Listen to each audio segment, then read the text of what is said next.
Hello! అస్సలాము అలైకుం. నమస్తే. Good morning. నా పేరు Shakira. How are you all? So, time వచ్చేసి మార్నింగ్ 5:15 అయిందండి. ఇవాళ రోజు కంటే గూడా ముందే లేచాను. అలారం క్లాక్ కంటే గూడా ముందే మెలుకువొచ్చేసింది ఎందుకో. 2, 3 డేస్ లేస్తే అలా అలవాటయిపోతూ ఉంటుంది. బట్ రేపు మళ్ళీ కాలేజ్ లేదు. సో, ఐ డోంట్ నో రేపు ఎలా ఉంటుంది అనేసి. అండ్ ఇంకా చాలా చల్లగా ఉంటే సాక్స్ వేసుకుంటున్నాను. ఫస్ట్ అయితే పాస్తా బాయిల్ అవ్వడానికి పెట్టేసానండి. ముందే నేను ఏమొండాలి అనేది ప్రిపేర్ అయ్యి కొద్దిగా ప్రెప్ చేసుకొని ఉంటాను గాబట్టి, పొద్దున్న లేచిన తర్వాత అలా ఆటో పైలట్‌లో అన్ని పనులు అయిపోతూ ఉంటాయి. పాస్తా అయితే బాయిల్ అవుతుంది. ఆల్రెడీ బయట ఒకసారి చూసేసొచ్చా నేను. పాలు, బ్రెడ్ ఇవేమీ రాలేదు. ఇవాళ బ్రెడ్ పెట్టా అనమాట. అండ్ ఇంకా కొంచెం ఈ టైంలో బయటికెళ్ళాలంటే చాలా కష్టం. మా డిష్ వాషర్, ట్రాష్ క్యాన్ ఇవన్నీ బయటుంటాయి. బట్ ఒక్కోసారి తప్పదనమాట. అసలు 6:30 వరకి ఏ మాత్రం గూడా బయట వెలుగనేదే ఉండట్లేదు. ఇంకా ఇప్పుడొచ్చేసి పాన్ కేక్ చేస్తున్నానండి. దీనికోసం ఒక హోల్ ఎగ్ తీసుకోవాలనమాట. 1/4 కప్ కంటే కొంచెం తక్కువే పాలు తీసుకోవాలి. నేను ఒక పర్సన్‌దే చెప్తున్నాను. మా అబ్బాయి ఒక పెద్ద పాన్ కేక్ తింటాడనమాట. అండ్ 2, 3 చుక్కల వెనిలా ఎసెన్స్ తీసుకోవాలి. ఎగ్ స్మెల్ రాకుండా ఉంటుందనమాట. మధ్య మధ్యలో ఇలా విస్క్ చేస్తూ ఉండాలి. ఈజీగా విస్క్ చేయాలంతే. మరీ కేక్ బ్యాటర్ లాగా అతిగా విస్క్ చేయొద్దు. జస్ట్ లంప్స్ రాకుండా ఉండాలంతే.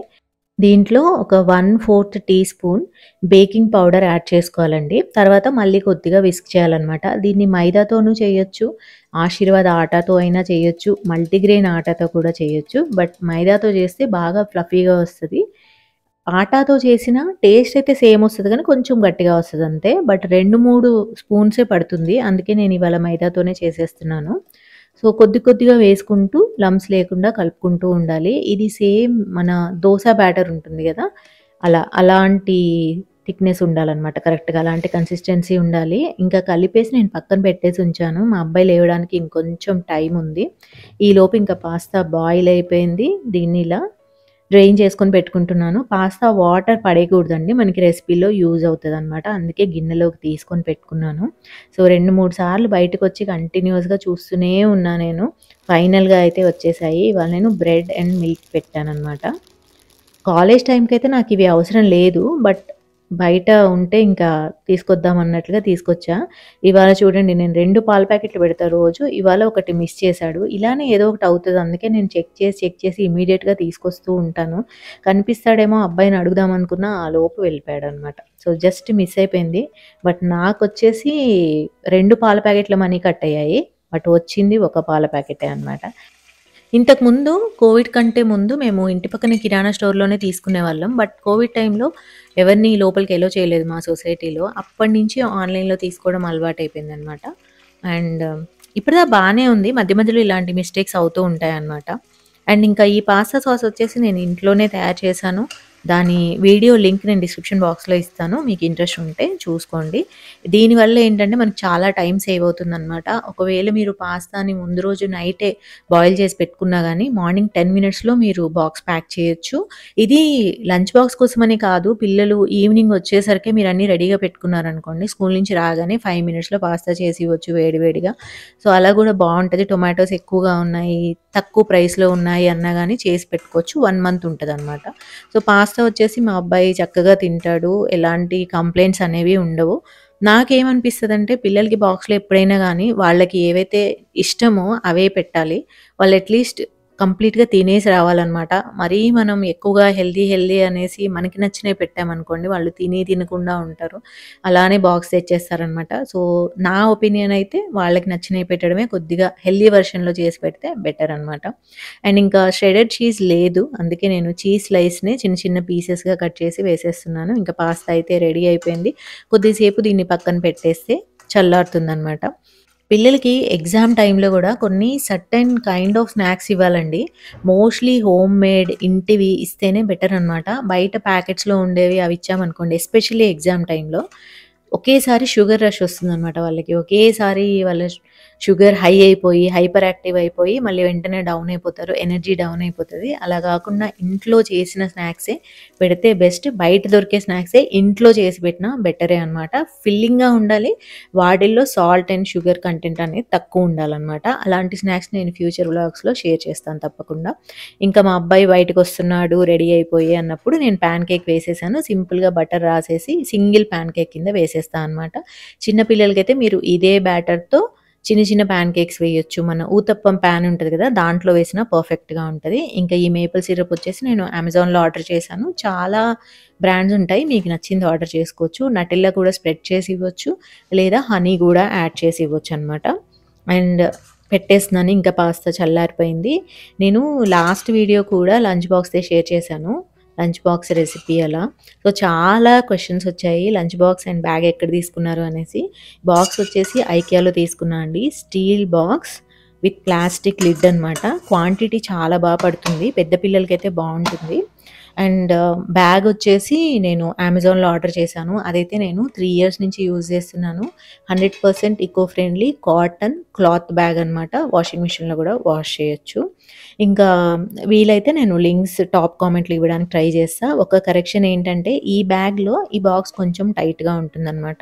సో, 2 ఈ కాంబినేషన్‌లో మీరు తీసుకోవాలి అనుకుంటే చూసుకోండి. స్నాక్స్‌లో వచ్చేసి 2 పల్లి ఉండలు అండ్ యాపిల్ పెట్టాను. కొన్ని టిష్యూస్ యాడ్ చేస్తున్నాను. సో, ఈ బాక్స్‌లోనే స్మాల్ వెర్షన్ ఉంటే తీసుకోండి. అప్పుడు ఈ బ్యాగ్‌లో కరెక్ట్‌గా సరిపోతుందనమాట. అంటే చాలా కామెంట్స్ వచ్చాయి. అందుకే చెప్తున్నాను.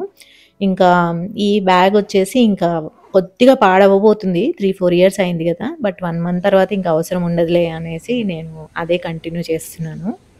ఇంకా వాడు వెళ్ళిపోయిన తర్వాత ఇలా ఉందండి. ఇప్పుడే తెల్లవారిందనమాట. అండ్ ఇంకా నేను ఇవాల్టి నుంచి ఇంట్లోనే వర్కౌట్ చేద్దాము అనేసి అన్నీ ప్రిపేర్ చేసుకుంటున్నాను. ఇంకా మా హస్బెండ్ లేవలేదు. మొన్నటిదాకా నేను ఓన్లీ వాకే చేశాను. బట్ ఇప్పుడు నేను యోగా అండ్ మెడిటేషన్ కూడా నా వర్కౌట్‌లో ఇంక్లూడ్ చేద్దాం అనుకుంటున్నాను.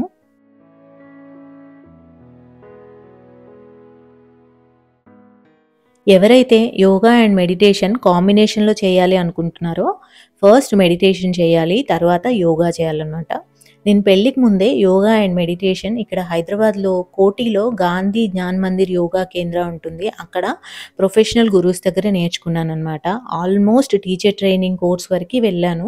బట్ ఇంకా అంతలో మ్యారేజ్ అవ్వడం, యూఎస్ మూవ్ అవ్వడంతో అప్పుడు డిస్కంటిన్యూ చేశాను.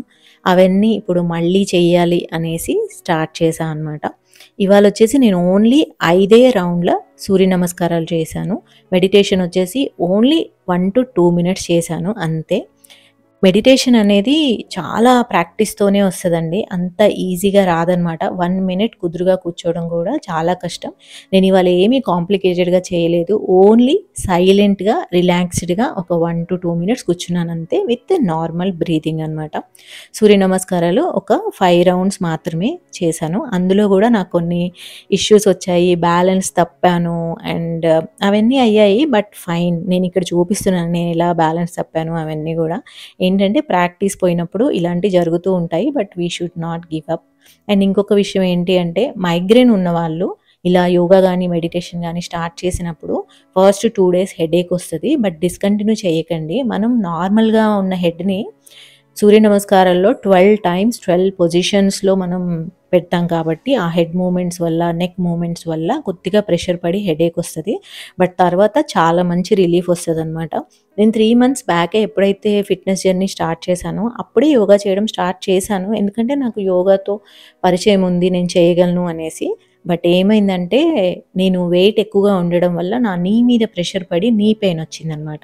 అప్పుడు నాకు అర్థమైంది వెయిట్ ఆల్రెడీ ఎక్కువ ఉన్నప్పుడు యోగా చేశామనుకోండి అన్నెసెసరీగా మన బాడీ మీదే ప్రెషర్ పడతది. So, okay. ఒక లెవెల్ వరకి కొద్దిగా తగ్గిన తర్వాత యోగా చేద్దాం అనేసి నేనింకా ఆగిపోయాను.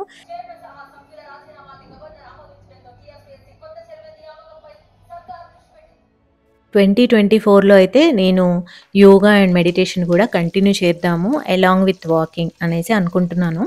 అండ్ మీరైతే వ్లాగ్స్ చూస్తూ ఉంటారు కదా! ప్రతిరోజు నేను వ్లాగ్స్ చేస్తూ ఉంటాను. సో, నాలో వచ్చిన పాజిటివ్ చేంజెస్‌నైతే నేను చూపిస్తూనే ఉంటాను. ఎవరో ఒక్కళ్ళు ఇన్‌స్పైర్ అయినా ఓకే కదా! అండ్ మా హస్బెండ్ లేచారు. టీ వేడి చేసి ఇచ్చేసాను. ఇప్పుడొచ్చేసి ఉప్మా చేస్తున్నాను. యాక్చువల్‌గా నేను శాండ్‌విచ్ చేద్దాం అనుకున్నాను కానీ ఉప్మా చేయమన్నారనమాట. సరే అనేసి ఉప్మా చేస్తున్నాను. తనకొచ్చేసి శాండ్‌విచ్ ఇలాంటివి ఈవినింగ్ టీ టైమ్‌లో ఇష్టం. మార్నింగ్ బ్రేక్‌ఫాస్ట్‌లో ప్రాపర్ తెలుగు బ్రేక్‌ఫాస్ట్‌లు అయితేనే ఇష్టమనమాట. నాకైతే ఎనీథింగ్ ఫైన్ అనిపిచ్చింది. అందుకే నేనింక ఉప్మా చేసేసాను. అండ్ ఇక్కడొచ్చేసి దొండకాయ పచ్చడి కోసం వెజిటబుల్స్ అన్నీ కట్ చేస్తున్నాను. పొద్దున్నే లేచి నేను ఆ రోజుకి ఏవైతే వెజిటబుల్స్ నేను వాడతానో అవి ఫ్రిడ్జ్‌లో నుంచి తీసి బయట పెడతా అనమాట. రూమ్ టెంపరేచర్‌కొచ్చిన తర్వాత మనం కుక్ చేస్తే గ్యాస్ అనేది తక్కువ పడుతుంది. అండ్ నాలాగా ఎంతమంది ఉప్మా రవ్వ, ఇడ్లీ రవ్వ ఫ్రిడ్జ్‌లో పెడతారో తప్పకుండా కామెంట్ చేసి చెప్పండి. అందుకే ఆ 2 కవర్‌లోనే ఉంటాయి. బయట పెడితే ఎందుకో పురుగొచ్చేస్తుంది. అందుకే నేనింకా గుర్తుపెట్టుకొని వాటిని ఫ్రిడ్జ్‌లోనే పెడుతూ ఉంటాను. బట్ ఇంక నాకలా అలవాటయిపోయింది అంతే. బయట పెట్టానంటే అన్నెసెసరీగా అవి వేస్ట్ అయిపోతాయి. అండ్ ఇంక ఉప్మా రెడీ అయిపోయింది. బ్రేక్‌ఫాస్ట్ చేసిన తర్వాత లంచ్ కూడా అలానే చేసేసానింక ప్రిపరేషన్ మొత్తం. ఎందుకంటే ఇవాళ నాకు బయటికి వెళ్ళే పనుంది. సో, అందుకనే డిలే లేకుండా ఆ పని గూడా చేసేసా అనమాట. ఇక్కడ పచ్చడి కోసం అన్నీ వేపుకుంటున్నాను.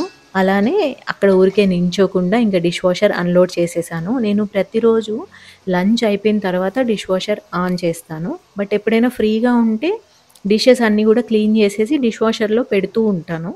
సో దట్ ఇంక నేను ఆన్ చేసేటప్పుడు నాకు ఈజీ అయిపోతుంది అనేసి. బట్ ఇవాళ బయటికి వెళ్ళాలి గాబట్టి ఓన్లీ అన్‌లోడ్ చేశాను.